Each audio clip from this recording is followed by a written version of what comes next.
Il-Federazzjoni Kaċċaturi Nassaba u Konservazzjonisti l-FKNK talbet lill-Gvern Malti biex b'mod temporanju titwaqqaf il-kaċċa tal-gamima fir-rebbija. Dan wara dikjarazzjoni mill-Unjoni Internazzjonali għall Konservazzjoni tan-Natura li wissiet li hemm teddida li l-ispeċi tista' tiġi estinta. Moratorium għandu data ta' skadenza, jiġifieri u kif timponih volontarjament, tista' wkoll tneħħih volontarjament. Il-Federazzjoni sostniet li l-Kummissjoni Ewropea għandha tieqaf tisħaq li l-kaċċa fir-rebbija għandha titwaqqaf għal kollox, għaliex dan fi kliemhom huwa bullying, speċjalment meta l-istatistiċi ma jindikaw l-ebda teddida fuq din l-ispeċi. Lino Farrugia saħaq li meta wieħed iqis li f'Malta jinqabdu mal-4,000 gamima fis-sena din hija figura insinifikanti meta mqabbla ma' 3 miljun gamima li jinqabdu fl-Ewropa kull sena. Stqar li bħalissa l-popolazzjoni tal-gamima madwar id-dinja tilħaq is-70 miljun u għaldaqstant ma tinsabx friskju li tiġi estinta.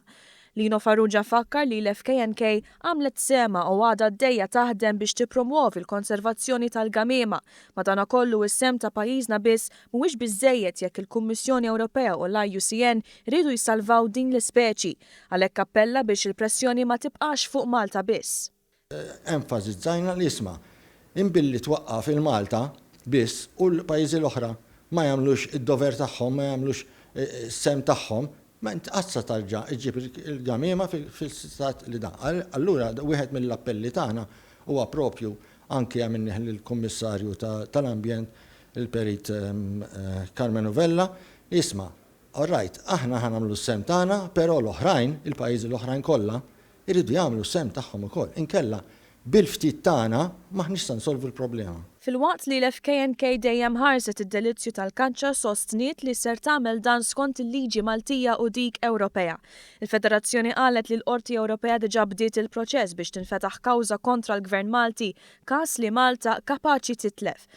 Farrugia temm billi rimarka li għalkemm huma kontra aġir diskriminatorju ta' dan it-tip mhumiex ser jaġixxu b'mod aggressiv jew mhux etiku. Intant fi stqarrija BirdLife Malta qalu li l-FKNK qed tmeri fatti xjentifiċi u appellaw lill-Gvern Malti u lill-Kummissjoni Ewropea biex jieħdu azzjoni.